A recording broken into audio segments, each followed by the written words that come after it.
I'm 27 years old and my parents still put me in a crib. Submitted by Lil Comment Job. I never knew it wasn't normal. My whole life, everything has been plain and simple. Go to school, make friends, graduate, get a job, and work for a living. The idea of living on my own never really appealed to me. Why exchange a support system that was always there for me and plunge into the throngs of mediocre living conditions, bills, and loneliness? My parents were fantastic. Ever since I was a child, they would tuck me in and read a story. Usually, the story was a little scary, but I didn't mind. They were great at telling me stories. The way it was described to me, it almost felt lifelike, like they had experienced it already. I was immersed in a universe where there was a whole world living below us. Not underground, but below floors. I know it doesn't make sense, but the way they described it made it feel so real. At the end of the story, they would kiss me on the forehead. That's when they set the crib up. I lay down as my mom gently caressed my arm and tucked in my covers as her long brown hair danced over my skin, letting me know tonight everything will be safe. I didn't think I was in any danger, but at the same time, I knew if there was, everything would be okay. My dad, a fairly meek and slight man, would suddenly become an army general and lift the sides of my crib up and lock them into place, before leaving the room and turning off my lights with a quick wink. There I would lay, securely locked into my bed without a care in the world. My parents insisted I keep our nightly crib habits a secret, explaining no one would understand anyway. This was life for as long as I could remember. I had a hard time making friends. Whenever I suggested one to my mom, she would always be dismissive. He's in all honors classes and is the nicest guy I know, his parents want us to meet. I don't think it's a good idea, Snuggle Bunny, you don't really know anyone until you see them outside of school. Hopelessly I would agree. When you love your parents this much, what else is there to gain from friendship? This went on, meet someone. Bring it up, rejection. It reached the breaking point where I felt like I was hopelessly a loser. The bullies started. When I came home one day with a bruise the size of a larger than normal fist against my left temple, my mom decided I should make a friend, but only go to their house, and never stay over. That's when I met Peter. Peter was amazing, even though his parents were a little funny. Not funny like to tell jokes, but funny in their behavior.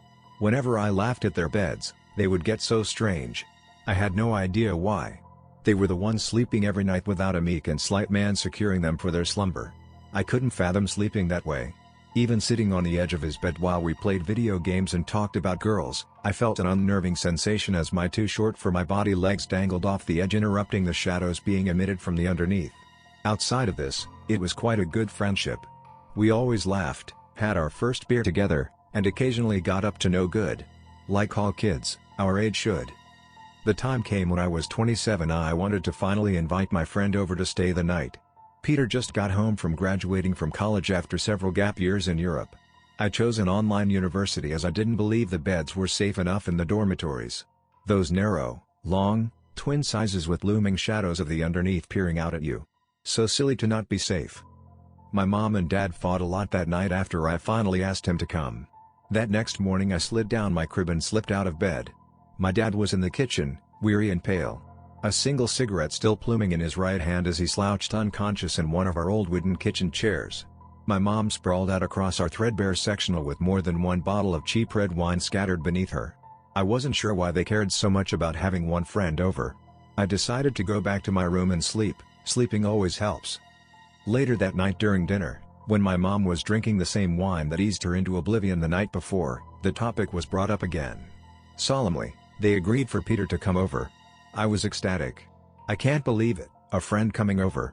Not only any friend but my very best friend. I immediately got up from dinner and called him to let him know.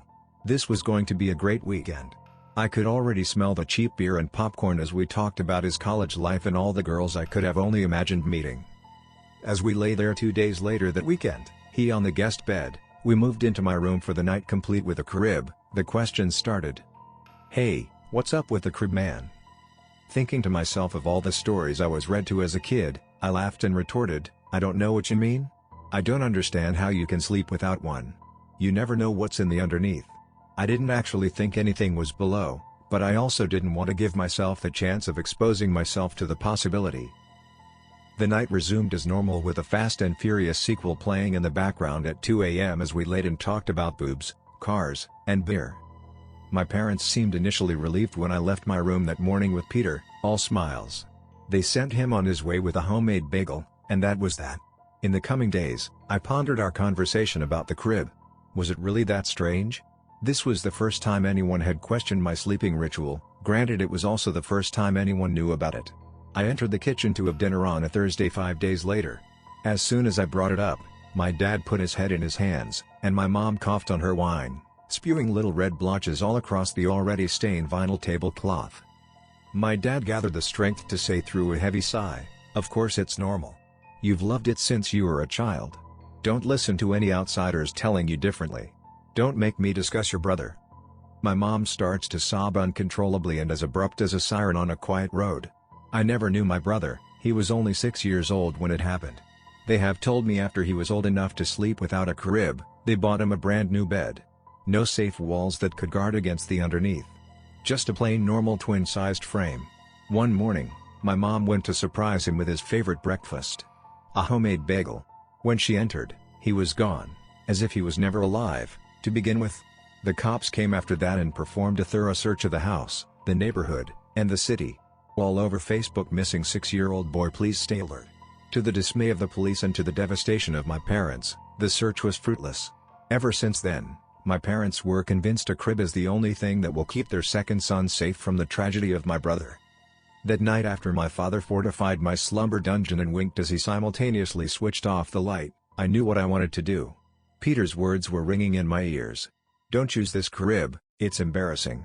I don't know how you make friends like this." I'm 27 years old, my parents obviously suffering from PTSD and illusions of caution. I wanted to be like everyone else and sleep like the friends I wish I made. All the friends that were never allowed over to expose my strange sleeping habits. I blame Peter. I rolled onto my side, kicking off the weighted blanket that was gifted to me for my 6th birthday. I reached over and slowly clicked the release to lower the netted container that held me. At first, it felt liberating. I started getting up and out of bed without worry. Walking around my room and getting back into bed without a care in the world. With a smile, I laid back in bed, tucked myself in, and tried to get some newfound sleep. It was July in New England. The heat of the summer penetrating the house despite the efforts of the 5-year-old air conditioner humming in the background. I decided to do what we all do, half under the covers, half out. I stretched my left leg slowly out from under the respite of my blanket. Foot dangling over the edge of the bed. The cold started to creep up to me as my body suddenly was covered in goosebumps. The cool, refreshing air lulled me into what I assumed would be a deep sleep. I don't remember how it happened exactly. At first, I slowly felt a tingle on my big toe. I decided to not acknowledge it in my semi-conscious state. Slowly, the tingle became as painful as if I was being prodded with a fire poker. My left leg was suddenly grasped by what at first I thought to be a hand, but it didn't feel like one. At this point, I quickly decided to open my weighted eyelids and address the situation. There it was, a mangled semblance of claw clutched around my ankle. I lurched back in shock as the grasp constricted. It felt like a snake was slowly coiling around my leg and dragging me into its den. I resisted, but that didn't help. With each lurch in fear, the grasp tightened more and more as I saw an arm accompany the claw. Its skin looked to be porous and burned but with the strength of a vice. I was helpless. I screamed and screamed, but the wine had lured my parents into a blackness that not even my brother could wake them from. As I clutched my headboard for life, I was dragged. Fingernails chipping as I grabbed anything I could. Once I was halfway off my bed, I looked at my dismantled crib. I wanted more than anything for my dad to come and tuck me in. God, that was nice. The last thing I remember seeing was a single frame on my wall, consisting of just me and Peter. I wanted him to die at that moment. My head felt like it was thundered with 20 anvils, and my body felt as if I were to move it would disintegrate. I was all alone in a room, or what seemed like a room. There were 4 walls and a lone light source. A single pathetic candle fighting for dear life as it illuminated my new chamber. As I struggled to explore my nightmare, I collapsed and relented to the sleep I wish I had gotten. What seemed like an eternity later, I was awoken by a loud stepping thud next to my head and a familiar claw. I was brought to my feet with a strength that wasn't human. My eyes fluttered, realizing the candle was gone, and a torch accompanied the claw. As I got a better look at my abductor, I noticed the figure had similar features to my own. My dad's meek stature, my mom's hair, and my eyes. "Who are you?" I shouted, with courage that was evident I didn't possess. "You should have used your crib. Welcome to the Underneath, the story you've always known. The realization sent me into shock. I started to lose consciousness as my brother took me into his arms and whispered reassurances. Slowly I regained my stability and allowed my eyes to take a good look at someone I had always pictured. He stood about 7 feet tall. One arm was replaced by what could only be described as what a Nazi surgeon would be proud to call a successful experiment. The giant claw extended out from his limb while the other arm was shriveled and vestigial to the rest of his frame. His beard was unkempt and long with sullen, gaunt eyes that have seen more than any living thing should. His body had the texture of being dipped in acid and seemed frail, but the strength at which he held me said otherwise. The questions surging through my mind were rushing at such a pace where I didn't know where to begin. He could sense this, and his hot stale breath wafted down to me as he started to explain. When someone in the Underneath needs to feed, a portal will appear in the center of the world that will take you to a bed in the above. You are drawn to the portal through magic only known by the Guardian. If there are walls to the bed, we are unable to continue the hunt and must retreat. These portals only allow the briefest of moments to accomplish our mission or face a torturous doom in between the above and the underneath, trapped for eternity. After an abduction, you are now the property of whoever in the Underneath took you. Finders keepers. Many times they will eat the flesh and be done, able to subsist for another year without hunger. Other times they will turn you into their slave and force the hunting onto you. My brother looked down at his limbs as he held back the wetness forming in his eyes. I couldn't believe anything I was hearing. Portals, abductions? I shuddered to think of all the Amber Alerts and missing people's reports that were performed in vain. Slowly I recoiled, still in shock over the mutated body that once used to resemble my own. My captor was creative, to say the least. Once he took a bite from one arm to hold over his famine, that's when the operations began. My body is the product of many nights of trial and error strapped to my captor's operating table. To shed my weak human body and be transformed into his hunter. There are many spare parts to be found in the Underneath. Brother, I have been here since the disappearance. Bringing you to these depths brings me great pain, but it was crucial in my escape. His voice was haggard and weary. The bedtime story is real. I have been listening all these years when the rare chances a portal lead me to your guarded room out of all others. Our parents were attempting to protect you. They were not crazy, the assumptions were correct. I've been trapped in this hell my whole life. I couldn't believe my luck tonight when I found you exposed. The word escape clutched to my ears. Escape? Is that even possible? Suddenly a shrieking moan emitted from depths the torch was unable to expose. Quickly, we must go. They know I've brought someone from the above. They will be hunting if you do not stay with me. Suddenly my brother was tense and aware. He grabbed me with his forcibly acquired claw and brought me into his side as he helped me sprint to a door I hadn't initially noticed. Outside of this door was a horror I didn't know to be possible. So many bodies. Remains of human beings scattered like socks left on the laundry room floor. I gasped with disgust and held back the vomit hurtling towards my throat as we ran through the spongy, fleshy debris. Eyes started appearing as the beings watched us. They all had varying forms that looked like my brother but with a persona much more sinister. Catcalls being jeered from the rubbles of halfway houses as we fled. New blood, eh, Robert? Have fun with this one. They giggled and spewed. Taking him to the correct chamber. I'll let you know if there are seconds. He retorted with convincing bravado. At this point, I wondered if my brother had alternate intentions of escaping as we passed others feasting on humans from the above. A small droplet of saliva fell onto my head as we moved forward. Finally, we arrived at the house. I only call it a house as it had a door and a roof, but it was not any house I would identify by the typical definition. Inside there was blood, everywhere. He seemingly forced himself to put me down but was hunched over in agony. I need to eat, please don't watch this. A single tear left his sullen gaunt eyes and dropped to the wooden nail-riddled floor as he bent over and picked up a piece of flesh that appeared to be fresher than the surrounding fodder. My brother bawled uncontrollably as he forced down skin and bone from someone who had just been like me. Sleeping in their bed, with no crib. Once I was dragged down here, this was the only food available. Over the last quarter century, I've had to eat a fellow man. Usually, they die during the abduction, and a living body is considered a delicacy amongst the Underneath. Cannibalism takes on an addicting force. The self-control surrounding your escape was almost too much to bear. The smell of your flesh is more than desirable to us. This is my captor's home and my prison. We cannot stay long, this was his kill and his meal. I sat on a patch on the ground, not surrounded by wet and grisly terror. I need to help him. He's still a good person. What do we need to do? I asked. The guardian of the underneath lives in a fortified skyscraper. That building contains the only way of escape. He founded this place eons ago. No one knows how, but he was an evil man in the above who studied satanic rituals and black magic. He wanted a world where he could fulfill his needs of flesh and is immortal as far as any of us can discern. It is said the only known portal to permanently exit the underneath exists within his fortress. A safety net, if the underneath ever ceased to exist. The only way of gaining counsel with the guardian is to bring him an offering, an alive human. I need you to follow me there and help me escape. At this point, I am completely floored. More concepts I was unable to wrap my pounding head around: cannibalism, mutant humans, the guardian. Over the years, I have stayed awake crying many nights wishing I had my brother, and I am not going to let these circumstances stop me. I agreed to his terms, and we set off to find the guardian. My brother smeared me in blood as he told me for transportation I needed to appear dead to ward away cannibal robbers. He took out a knife and with a grimace cut off my left foot and right hand with skill that indicated it was not his first time embodying a butcher. The lost appendages were put into a jar that he carried with the rest of my body in a large bag. We started out traversing the wasteland my brother has called home all these years. I was unable to control the tears as I lay inside the burlap sack, wishing I had my hand to wipe away the salty flood cascading down my cheeks.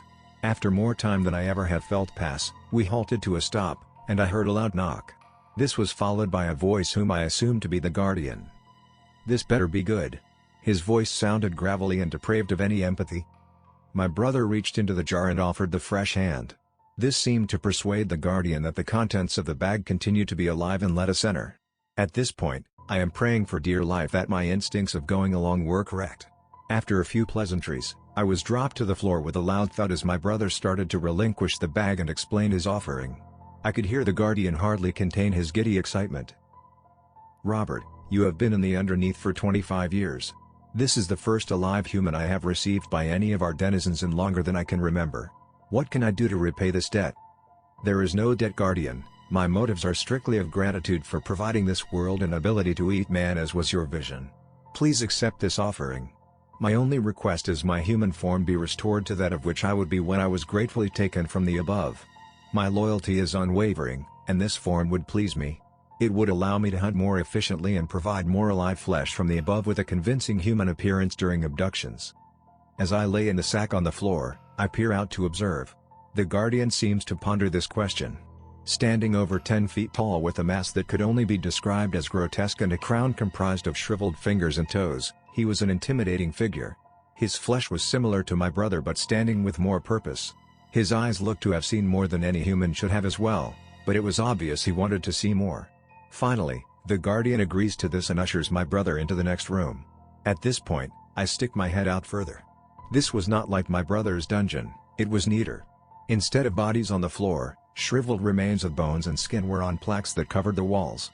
Displayed for the world to see like a taxidermist who enjoys their job a little too much. Suddenly I hear a zap and a scream.